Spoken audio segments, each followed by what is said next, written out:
ایک ہماری ترتیب سے ہمیں جینا ہے، شرعی ترتیب پر ہمیں نہیں آنا ہے. نہیں آنا ہے تو بے چینی، بے سکونی، پریشانی، توڑ، گھروں کے جھگڑے، یہ تو مستقل رہنے والے نہیں نکلیں گے جب تک ہم نہ بدلیں گے. اس لیے ہمیں اپنے آپ کو بدلنا ہی پڑے گا. اگر چاہتے ہیں ہم چین کی زندگی گزاریں تو بدلنا ہی پڑے گا.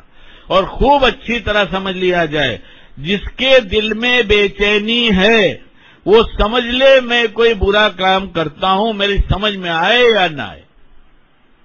اور جس کے دل میں چین سکون ہے، حالات تو دنیا کے رہیں گے، کوئی حالات کے بغیر رہتا ہی نہیں.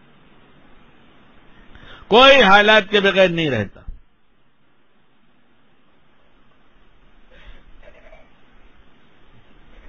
حالات کبھی بے چین نہیں کرتے.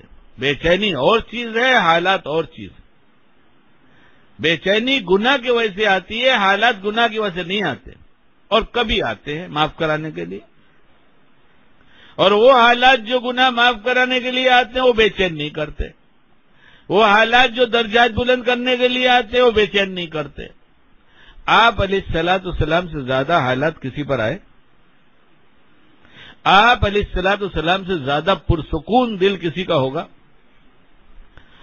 اس سے زیادہ اور گھبراہٹ کا موقع کیا آئے گا کہ سامنے دشمن ہو، ہاتھ میں تلوار ہو، اور وہ پوچھتا ہے محمد اب کون بچائے گا؟ کہیے صلی اللہ علیہ وسلم.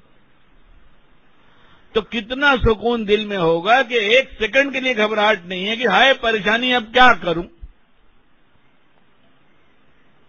اور نافرمانی چھوڑنے کے جب چھوڑتا ہے آدمی تو اسے خدا ملتا ہے، اور جب خدا ملتا ہے تو خدا کے ساتھ بے چینی ہو. جسے خدا مل جائے بے چین ہو، یہ ہو نہیں سکتا.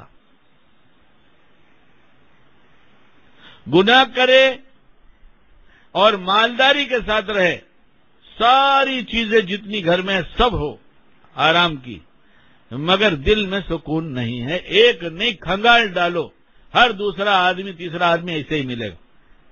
یہ آرام کی چیزیں سب موجود ہیں. ایک جگہ سفر ہوا، باپ دیندار، باپ کا باپ دیندار، بیٹا دیندار. کون سا دیندار؟ جسے ہم لوگ جس کو کہتے ہیں دیندار. اور اب جو فیصلہ ہے دینداری کا وہ ہمارا معاشرہ کرے گا، ہمارے گھر والے کریں گے، اللہ پاک نہیں کریں گے.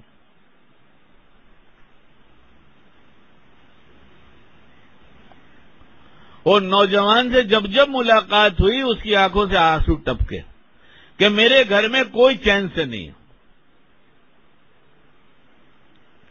جو دیکھے گا کہے گا ماشاءاللہ تو بڑے دیندار لوگ ہیں. اور جب میری ملاقات ہوئی اس کی آنکھوں سے آنسو ٹپکتے اور بولتا ہے حضرت ہمارے گھر میں کوئی چین سے نہیں ہے. چھپ کر گناہ کرنے سے گناہ کے اثرات نہیں ہوں گے، اس کے نتائج نہیں نکلیں گا، ایسا نہیں ہے.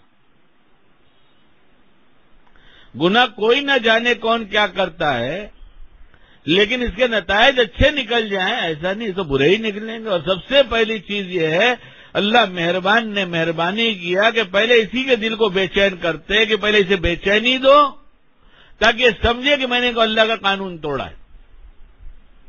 اور وہاں جا کر یہ معلوم کرے جہاں سے اس کے اوپر توبہ سچی ہوتی ہے کہ میں اب کیا کروں. بتا دیا، بتا دیں گے اللہ والے کیا کروں.